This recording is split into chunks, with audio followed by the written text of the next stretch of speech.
আমরা কোন deep state এবং কোন কায়েমিবাদী স্বার্থের মধ্য দিয়ে বাংলাদেশে গিয়ে ক্ষমতায় যাবে, এটাই প্রজন্ম সহ্য করবে না।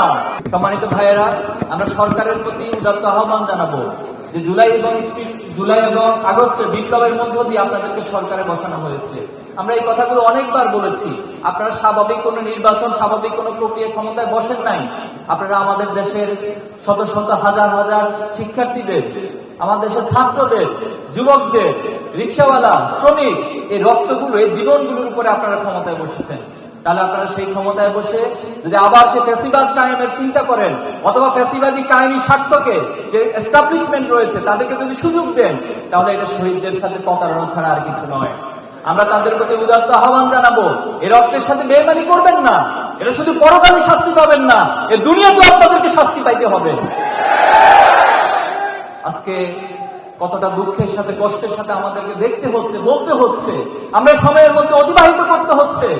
আমাদের জুলাই আন্দোলনের অন্যতম সহযোদ্ধা শহীদ ওসমান বিন হাদিকে নির্মমভাবে হত্যা করা হয়েছে। এটা কিভাবে সম্ভব? এবং হত্যা করার পর আমরা জেনেছি ওনাকে গুলি করা হয়েছে 2টায়, অথচ বাংলাদেশের যে সীমান্তগুলো রয়েছে সেখানে নিউজ গিয়েছে সন্ধ্যা 7টার পর যে আপনারা পাড়ি বসান, চেকপোস্ট বসান। এই কেমন আচরণ করেছেন আপনি? তারা কিভাবে করে বাংলাদেশের বর্ডার পার হয়? তাহলে বাংলাদেশের বর্ডার পার হয়ে যে রাষ্ট্রে যাচ্ছে তাদেরকে কারা আশ্রয় দিচ্ছে? আজকে এই প্রশ্নগুলোর উত্তর অবশ্যই জাতিকে, এই প্রজন্মকে খুঁজে বের করতে হবে।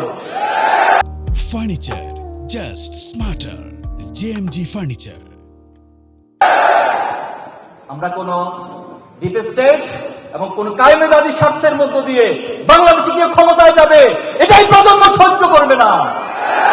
বাংলাদেশে যারাই ক্ষমতা যাবে, এই প্রজন্মের পালসকে বুঝে, ছাত্র সমাজের পালসকে বুঝে, ছাত্র সমাজের সমর্থন নিয়ে তারপরে আপনাদেরকে ক্ষমতায় যেতে হবে। শহীদদের সাথে যদি কোনো গাদ্দারি হয়, আমরা বলছি আমরা এক একজন আবু সাইদ হয়ে যাব, আমরা এক একজন হাদি হয়ে যাব, কিন্তু এরপর শহীদদের স্বপ্নকে আমরা দুলিশাত হতে দিব না।